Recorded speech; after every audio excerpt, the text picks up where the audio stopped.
Hey everyone, it is Sanjeev Javia, CEO of Pros. I am so excited to be able to share one of our board members, Dr. Ara Suppiah, and more importantly, get a peek inside the ER with all of the things that are going on with the COVID-19 and some of the information that's getting out there. I just read just now that we've now at 100,000 cases. And so this is getting serious. It has always been serious, but I don't believe that people have all of the right information to be able to create a level of kind of understanding. And whenever you get some understanding, there's a level of comfort and certainty in that as well too, which will create less of this kind of chaos and panic. And that's why what we wanted to do with Pros is to really provide all this information, because we have such amazing people that can give it. So just the other week, obviously we had Dr. Dave Vigorous, and now we have Dr. Ara Suppiah. So here's what we're going to do. Let's really get into this and get a peek into the R. So Dr. Ara Suppiah, it's a pleasure to have you. What's up, bro? You never have to start a webinar or a podcast or anything saying I'm super excited, because I don't know you not to be excited about everything and anything. So you are like a joyful, excited guy that like perpetually joyful and excited. That's exactly right. There's a lot, even though with all of this stuff going on, hey man, we're here. I'm 6'2" above the ground. There's a lot of joy and excitement to be had, right? Right. But, so Dr. Ara is in Orlando, Florida. Well, hey, Doc, you tell us where you at, what's going on, Turn my phone off. Give me 1 second. Yeah. I had to keep it on just in case, Okay. Yeah, so tell us, hey, Doc, start off by telling everyone a little bit about you, about where you're at, your training, some of that stuff. Well, I'm in Orlando right now, but I was born in Malaysia. I went to medical school on a scholarship to England. I studied in Liverpool Medical School, and then graduated there, trained in surgery, board certified in surgery over there. And then I swapped and changed to train in emergency medicine. And then I trained in sports medicine. And then in 2006, I moved to America, where I had to redo my residency in emergency medicine in Long Island in New York. And then 2009, when I graduated, I came to Orlando. And so that's where I practice out of Advent Health, formerly known as Florida Hospitals. And then I do my ER work there. I teach medical students out of UCF Medical School, and then I work with a plethora of professional athletes. Gotcha. Okay. And so Dr. Ara, along with all of the performance medicine that he does, the reason why I wanted to obviously have him here with us is because he is in the eye of the storm. Is that right, Dr. Ara? Yeah, the storm is not here yet in Florida, but we had a big jump in the cases in Miami, so we are on super high alert. Orlando, Central Florida, Central Orlando, we are Orange County, and there is a big shutdown. So all non-essential businesses are shut. There's a curfew. They've actually placed us in shelter-in-place kind of thing. So really, we shouldn't be going out and about right now. So we are expecting the storms to come. The surge, as we call it, we expect it probably 10 days to 14 days from now. Yeah. So you think the surge is going to come down to where you're at, where you see all of this? I mean, I didn't realize just a month ago we had 100 cases, and now we're up to 100,000. Is that true? Yeah. I mean, look, the curve is like this, and that was the whole point. The 15-day plan that the government put in place was, if we dampen it down this way, and here's what I would tell a lot of people. Here's what I would say: a lot of people say, it's no different than the flu. It's not going to affect younger people, and there is that attitude towards that, right? And a lot of that is because of what people have seen with flu. They go, it's no different than anything else, except that this is also a numbers game. Okay, so if you take that, the mortality rate is 1%. Okay, so if you have 100 people, then one person is going to die. Okay, flu And then you got to look at the virus and look at how infectious it is, right? And how contagious it is. Okay. So like Ebola is highly, highly, highly contagious and highly infectious. So if I gave you Ebola right now, within a couple of hours, you will be down and out. You will not get out of bed, and chances are you will die. Okay? That's how quick it is. Boom. Okay? If you have flu, it's a one-to-one transmission. If I have flu, chance I'm going to give it to you, maybe, not 100%. It's not as infective as Ebola. But, within 24, 48 hours, you will have symptoms and you'll know you have flu. Okay? With COVID, here's it is highly contagious. It's more contagious than the flu. If flu is 1-to-1, COVID-19 is 1-to-3. So every one of me can spread it to 3 people. And then it's not as infectious, meaning when you get it for the first 5 to 10 days, you're completely fine. Okay? And the virus is replicating in you. It's replicating until it reaches a critical level. At that critical level, it infects your tissues. Then you start feeling rough, you start feeling cough, the symptoms, cardinal symptoms, right? Fever, cough, shortness of breath. Okay? And at that point, you come and seek medical advice, we test you, you're positive. But in that time, that incubation period, while the virus is replicating, you can give it to 3 other people. And then you're still infected. Correct. So right, because of that, right? It's much, much bigger. So if say flu hits 100,000 people, right? This is going to hit 300,000 people. And 1% of that is a lot. And that's why it's a problem. I see. Gotcha. It's actually a numbers game. Gotcha. And I think you're right. That's what people are missing, is that the fact that this latency period, this period in which you're not facing any of the symptoms, so you don't think anything's wrong. So therefore you continue to go out and do the things that you do during the day.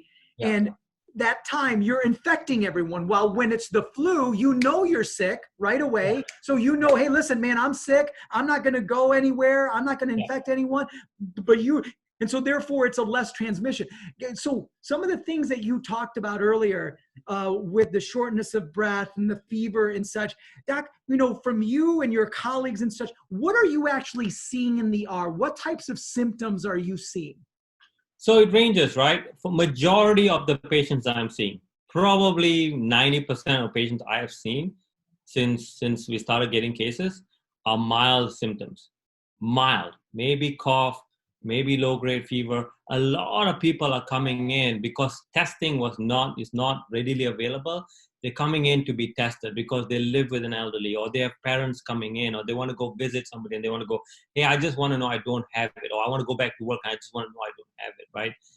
Or they've got kids, or they got a wife who's pregnant, and there's all these issues. But majority of them have very mild symptoms or no symptoms. And then I've admitted patients who have pretty bad symptoms. I had a gentleman who came in. He wasn't older. He was actually younger. I can't give too much details, but came in with fever, with shortness of breath, and he had been in contact. This is my point, okay? He was here. This person had been in contact with this person, and this person had been in contact with this person who had COVID, okay? So he was 4 down. And so my thought was like, I mean, really, like, what's the chance of you having COVID? 4 spaces down. He tested positive. He had X-ray changes. His oxygen level in his blood wasn't great, so he needed supplemental oxygen. He ended up in the hospital, and he was a young guy with no other problems. And that's also another thing, Flu doesn't put you in hospital necessarily. It may take you out of work. It make you take you out of society, but it doesn't necessarily put you in hospital. You know what I mean? Yes. And I'm not saying, so if you look at the spread, 24 to over 65, it's almost an equal spread. And if you take, 80% of people are completely fine, either no symptoms or very mild symptoms, don't need to come to hospital. 20% of people get severe symptoms or need to be hospitalized. Okay. And out of that 20%, 15% are going to be fine. And then 5% end up in the intensive care. Okay. And when you end up in intensive care, that's bad news, right? That 15% is all age groups. It's not just older people. So 40-year-olds, 30-year-olds, 50-year-olds are in the age group being admitted to hospital, which is not the case like we have with flu. Oh, sorry, I got to turn something off, but that's okay. Yeah, I'm on standby. So sorry. Yeah, no, hey man, you're in the trenches, buddy. You're in the trenches. Yeah, you're in the battle. That this was real. You're in the battle. So if you take that, right, majority of younger people end up in the hospital, and that overwhelms the hospital system. So now you have two problems. You have an increased number of cases, and even like I said, it's a numbers game. If 20% of a lot of people end up in hospital, that's a lot of hospital beds. Right. And then a lot of 1% of a lot of people is a lot of ICU beds. Yes. So yeah. that's why that's this big move. Yeah. Yeah, it's interesting. I just did a video on this the other day, and people are looking at these percentages in a silo, and they're looking at it and they're saying, oh, it's just 3.4%, it's just 1.7%, and they're not understanding the other side of the equation is a numerator and a denominator, and those numbers can get really, really big, even though the percentages stay small, right? And so, you're hearing a lot about this too, Dr. Ara, is something you touched on, where there are younger people who are now having severe symptoms, right? In Italy, they were saying, hey, 50% of the individuals that we now have in the hospital are under the age of 50 years old. You've got, as you mentioned, hey, 10 to 15% are not those 60, 70, 80-year-olds that are diabetic or have heart disease. They're right. And so are you seeing some of that? I mean, you talked a little bit about that, but like how worried should be with this group of people who are thinking, hey, listen, no, I'm young, I'm fantastic, like I'm an athlete. I mean, Dr. Ara, I had a friend of a friend who contacted me, 42 years old, is a cyclist, high performer, everything healthy, no pre-existing conditions, got COVID, asked him, hey, listen,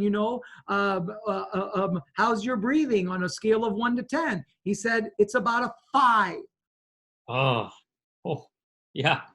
Yeah. So the way I explain it, right, I mean, if you get a COVID infection, you become symptomatic and you have difficulty breathing, I want you to imagine this is what it's like, okay, for those people. So imagine you're sucking through a straw, okay, and you're just going, and then I squeeze the straw a little bit, okay. Now you go, it's harder and harder to take the breath in. That's what happens. The virus infects the lung, and the lung is moist with this kind of gooey stuff called surfactant. And you stop making that. So it's like, literally, it's hard for you to breathe in. Your lung won't expand. So it's like sucking through a straw, and I clamp the straw and you go, I can't go any further. That's what it feels like. So for a fit athlete to say I'm breathing at, on a scale of 1 to 10, like at 5, that's how bad it is, And so, yeah, coming back to it, it does affect young people. And one of the things, interestingly, that I saw reports in the last 2-3 days is that it seems to affect the heart. So people who have heart conditions or predisposed to heart conditions such as congestive heart failure, atrial fibrillation, that's kind of the big deal when they go to ICU and it starts affecting the heart. Okay, but the younger group, one of the things that causes you to have shortness of breath is not necessarily an infection in the lung, it's an infection in the heart muscle. It's called myocarditis. If you have that, okay, and regular flu can do it, many viruses can do it. If you have that, then that will cause you to have shortness of breath and chest pain as well, okay? So this is why it's a big deal, because the younger people with now pre-existing disease, if they have this, then it becomes an issue. Ah, gotcha. And so, okay, so here we are. We have a patient that comes in, and they are having severe symptoms, if you will. Not the right. What do you do with them? What's the treatment here? Okay, so great question. Look, right now we don't have a treatment, okay? And for majority of people, when they come in and they have, say, pneumonia, they have a fever, they have slight difficulty breathing, and we're not seeing that much wheezing for some reason. They just have difficulty breathing, but they're not tight, they're not wheezing. And we admit them to hospital, and we support them, meaning we make sure they're hydrated, we make sure they're getting enough oxygen, and we watch for what we call a storm. Okay, because what happens is the virus infects you, and then eventually your immune system starts responding to the virus. It's a very tricky situation, because initially the virus, because it's covered and because it hijacks a molecule called ACE, it gets into the cell and bypasses the immune system. Okay, so the immune system doesn't do very much.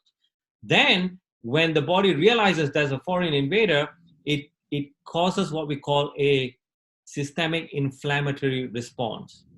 Okay, that's when you get high amounts of inflammatory molecules released throughout the whole body. Okay, and that's when it's trouble, because it's effectively like, instead of using a key to open the front door, you are throwing a hand grenade in there and just blasting it. Okay, so that's what happened to the body. That's a huge inflammatory response, and that affects your heart, your lungs, your kidneys, and then the whole system starts shutting down. Okay, so the patients who end up in ICU are those patients. They are having an exaggerated, exuberant response to the virus, an inflammatory response to virus. And so we have to support them. We have to, sometimes you have to ventilate them, put them on a ventilator to help them breathe and give them oxygen so it gets into the tissue, right? Sometimes you have to support the heart. If the heart cannot pump as well, fluid backlogs in the lungs, and then you're literally drowning. If the infection spreads everywhere, it's shutting down your liver and your kidney, then you may need dialysis. And it's one thing after the other. So the whole idea of putting someone in hospital, for most part, is to watch them, give them supplemental oxygen, measure their blood work, look for evidence of the impending possibility of inflammatory response, right? And if they get that, then you move them to a higher level of care, to the PCU or the intensive care unit, and then be on top of it. And that's why being aggressive, you have to be very, very aggressive, because if you catch them down the line, you're going to lose all these people. Very difficult to reverse that situation. But if you catch them early, you can. Wow. So, I mean, here's the thing is, like you mentioned, there's obviously no vaccine. There doesn't seem to be any significant, really, medications. That we know for sure. There are trials, that anecdotal studies, that this whole thing with hydroxychloroquine and a Z-Pak, that's been touted. But there's also the World Health Organization today actually said they're doing a trial using hydroxychloroquine and 3 antivirals that were proven successful in India. So there's all these different trials going on, but we are sick, like we are getting infected, and now's when we're doing the trial. We're kind of late for that, So, but again, we have to do it so that down the line, heaven forbid, if this prolongs or it comes back, then we are ready for it. But right now we don't have a definitive treatment. No. So, gosh, it sounds like, really what you're doing in the ER and the hospital is basically just trying to support them with other elements that are, akin to their organs, because they're getting a little bit of organ failure here.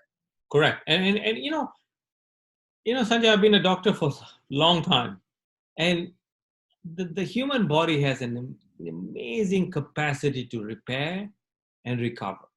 And for most part, what I've seen in my practice is, if you buy the body time and support it, it will figure how to repair the whole thing, and that's what's happening to most of the patients, even when they come to hospital. There is a small subgroup that we need to watch out for this massive inflammatory response. So okay, so this is obviously we're kind of understanding what's happening with the patient, but there's a lot of talk about about you guys. You're on the front line. Mm. How are, number one, you protecting yourself? And number two, what are the resources that you have? Because all we're hearing is like, hey, listen, there's not enough resources for you guys. Yeah, certainly when I speak to my friends in New York and Seattle, Washington, like things are bad over there. There's a shortage. We in Orlando, they don't actually have physicians, or they don't have like the masks, and that's it. they don't have the mask. I'll give you an example. Okay, Yeah, so like this stethoscope here. Okay, this is a disposable stethoscope. Okay, because when I go see a patient, like that patient who I admitted in hospital, the patient is in a room, they are already in a mask, okay, N95 mask, and there I gown up. I wear this special gown, okay, and then I put, let me see, where is it? I had it out. Okay, here. This is an N95 mask. This is the one everyone's talking about. Yeah. I need to get an N95. N95, right? So this is the one, okay? So when all this happened, we had to go get this fitted. We had to get it fitted so that it's the right size, because it comes in different size. And the idea behind it is it provides you with an adequate seal so that the virus doesn't get through it. With the other masks that sit around, you can still get exposure, right? So we had this, but the hospital actually got us this Darth Vader looking thing. See, this one is very good because this is a filter, and it lasts for 30 days or 40 patient hours. Okay. And so when you see a patient with this, you put this on, you put the gown on, you go in, you see the patient. When you come out, you discard the gloves, the hat, and the gown there. When I wear this, I wipe this down completely, okay? And then I can reuse this because the filter lasts for 30 days. Whereas if I were wearing this, I have to discard this. It's a disposable. It needs to be good. How many hours are you able to use that, number one? And then number two, This one, no, it's a one-time use. One-time use. Okay. Yeah, because if I wear this, and when I'm doing the swab, or the patient had sneezed in the room, and I wear this, it's on here. Okay, so I don't want to come out this. People are saying reuse this. I'm not going to reuse this. I am not going to reuse this. Even if I wipe it down, I don't trust this because it can still be on here, right? So I discard this. So that's why we're short of that. And then, like I said, like this, for instance, okay, this is a disposable stethoscope. So I wear it, I listen to the patient, make sure the heart, lungs are good, and then I don't use this again. So think about it. If we have, a hospital that has 100,000 patients, or somewhere that has, we need 100,000 of this, really. Wow. Or you can wipe this down, but is that the best way? I'm not certain that is, so I don't reuse any of that. The only thing I reuse is that mask that the hospital issues. So in Florida, so far, we have adequate gowns and N95, but like I said, we haven't got the surge here yet. Gotcha. So that's for most part, that's where we are. In terms of keeping ourselves healthy, really, it's, look, there is a highly, highly, highly probability that I'm going to catch COVID. I'm going to get infected, right? I mean, you can't keep going to work every day being that close to the virus. Like I was this close to the patient, listening to his lung, examining his face, and he had COVID. So, at some point it's going to happen. I've accepted that, So all I do is I make sure my hands are clean. Like even here when I'm talking to you, I remember I touched my face a few times. Immediately I clean up immediately, right? And then I make sure I sleep a ton, 7 to 8 hours. And then I do a workout, but very, very important, like exercising in moderate amounts, less than 45 minutes, medium intensity, really good. It helps mobilize the immune system, keeps the immune system working. But if you go too much and you're not used to it, you're not a professional athlete and you try to do all these challenges online and you burn yourself too hard, you can dampen the immune system. And that's not what I want. So making sure staying super hydrated, that's another thing. Like I don't want to be dehydrated because in my mouth, in my saliva, there is immunity there. it's called IgA. It's in my saliva, right? So if I get dehydrated, the amount of saliva I make, the flow rate of the saliva goes down. So I don't make as much saliva, and then the immunity in my mouth goes down. So all those things all play a part. And then just have a positive attitude and realize, like, I'm fortunate enough to be able to go do this. And if that's the price you got to pay, then there's a price you got to pay. It's okay. Yeah, well, gosh, we are so thankful for that, Doc, right? I mean, all of us, I know that Yeah. you and others, nurses and healthcare workers and, everyone that's out there having to go and deal with this environment that many of us, like myself, can just stay in my office, stay in my home. We're grateful for them doing that work, which leads me to something that you've always talked about too, which is, so this social distancing, this quarantining, self-quarantining, how important is this? I mean, are we overdoing it? Are we over panicking? In your opinion, what do you think? No, listen, I told you, like, if I can give the virus to 3 other people without me even knowing about it, then it's just going to escalate and escalate and escalate. And I told you, it's a numbers game. If you say 20% of all those infected are going to end up in hospital and 1% are going to die, then you want to reduce the top number, don't you? It's just maths. If you can reduce the top number, that's why they're talking about the curve going down. If you can reduce the top number, then 20% of a smaller number is better, always better. So right now, that's the only thing we know that stops. So if I have the virus, okay, and while it's replicating, I don't give it to anyone, I wipe all the surfaces down, and I behave myself, the virus stops. It stops. It can't go to you. There's no chance of it going to you and replicating you and starting the cycle again. There's no vaccine for that. There's no medication for that. There's no magic pill for this. If social distancing could be reduced down to a pill and everybody could take it, everybody would do it. Because it's difficult, because it's a concept that's kind of abstract, and you don't do it during flu, people understandably are either, not sure about it or doubt that it works.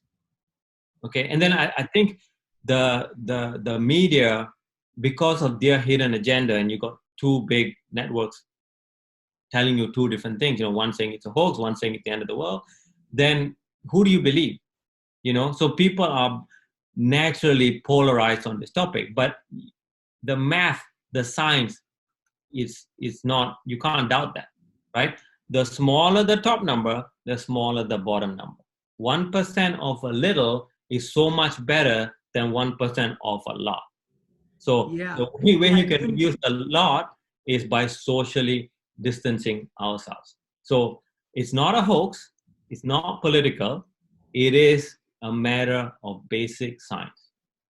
I love what you just said, Dr. Ara. I mean, if social distancing was a pill, people would take it more seriously because it's just too simple to think that something like social distancing could be so effective. And because it just doesn't compute for people. And so therefore it must be that, dude, I can't believe it. I can't believe that if I actually stayed inside, that it would actually bring this curve down, solve this issue. No, it's just too simple. That can't be the case. And so I'm not going to do it. If everybody stayed indoors for 14 days and washed their hands and kept their surfaces clean and there was no contact for 14 days, you literally will stop it.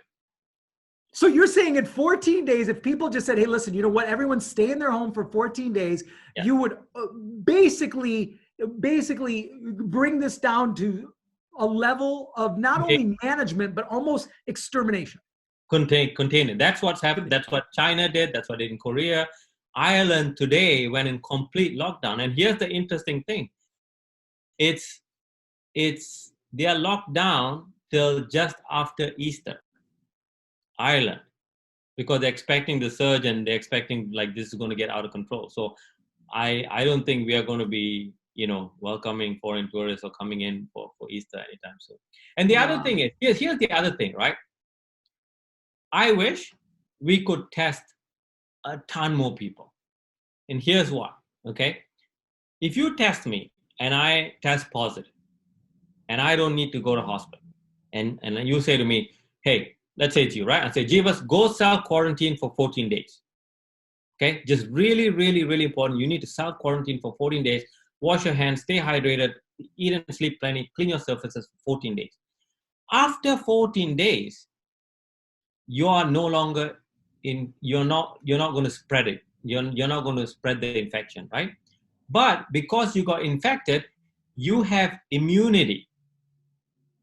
So if you come to me and I had the virus, you're not going to get it. Yes, gotcha. If I can identify all those people who were infected, who now have immunity, well, they can serve the community. They can then volunteer in the hospital. They can volunteer in food kitchens. They can volunteer in so many other places because they're not going to get infected. That's why we need to test everyone, so we know this group of people who've been infected, who are now immune, who can go and meet someone who's infected and not worry about catching the illness. See what I mean? No one's talked about that at all. And that is a great point, is that with greater testing, you now are able to identify those individuals that have it, who now become a new set of army against this. Correct. That is going to help the whole situation out. Correct. Oh, but we don't test enough. That's great. Well, gosh, Dr. Ara, I know you're super busy, and I know that you're right there. I cannot thank you enough for being here and sharing all of this knowledge and being part of PROS and being on our board. And you've always been that guy who's like, listen, we've got a social and societal responsibility to educate people on things that we know, things that we understand, and provide the real information so people don't have to worry about trying to find a bunch of stuff from this guy that knows this guy, and I'm not really sure the credibility or where it came from and such. And so, Dr. Ara, it was a real pleasure to have you. Thank you so much. Thank you for having me, and keep smiling. We'll get through this, okay? Out of many, we are one. Awesome, brother. We are together. That's our new PROS campaign. We are together. All right, buddy. Thanks, Doc. All right, see you later.